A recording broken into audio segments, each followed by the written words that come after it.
Na hii ni miaka mitano ya mageuzi na mafanikio katika soka la wanawake kupitia klabu ya Masala Princess. Ikiwa leo tarehe 22 Februari 2026 jijini Dar es Salaam, na wapenzi wa soka nchini wanaungana kusherehekea safari ya miaka mitano ya Masala Princess. Tangu kuanzishwa kwake mwaka 2021, timu hii imekuwa zaidi ya klabu ya mpira wa miguu. Imekuwa kituo cha kulelea vipaji na alama ya matumaini kwa mabinti wanaoota kufika mbali kimataifa. Uongozi imara, chachu ya mafanikio. Mafanikio ya Masala Princess hayakuja kwa bahati mbaya.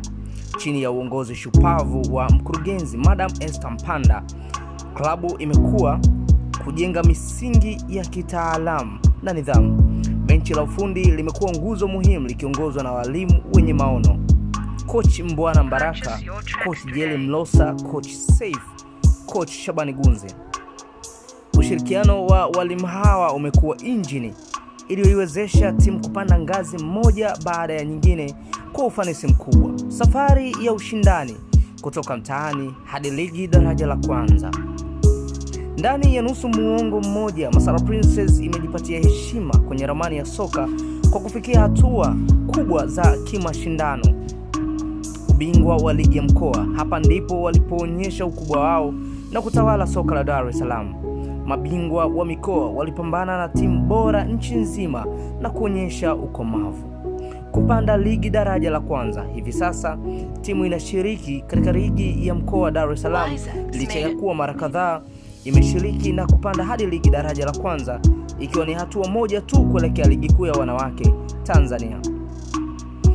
Kiwanda cha vipaji, kuuza bidhaa bora. Masala Princess imejipambanua kama kiwanda cha kuzalisha wachezaji wenye uwezo wa kushindana ndani na nje ya mipaka ya Tanzania.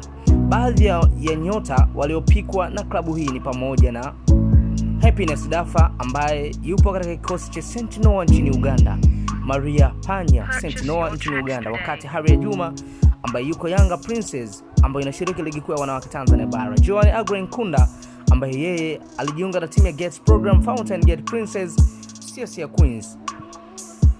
Hawa ni miongoni mwa nyota wachache ambao wamepitia mikononi mwa makocha wa Masala Princess na sasa wanawakilisha vyema nembo ya klabu hiyo katika ngazi za juu. Hitimisho. Tunapoadhimisha miaka mitano hii ya Masala Princess, inabaki kuwa mfano wa kuigwa katika uwekezaji wa soka la vijana na soka la wanawake. Ni wazi kuwa muundo huu na dhamira ya viongozi wake, miaka mitano ijayo itashuhudia klabu hii ikitawala soka la Afrika Mashariki na Kati. Heri ya kumbukumbu ya miaka mitano Masala Princess, kipaji, juhudi na mafanikio.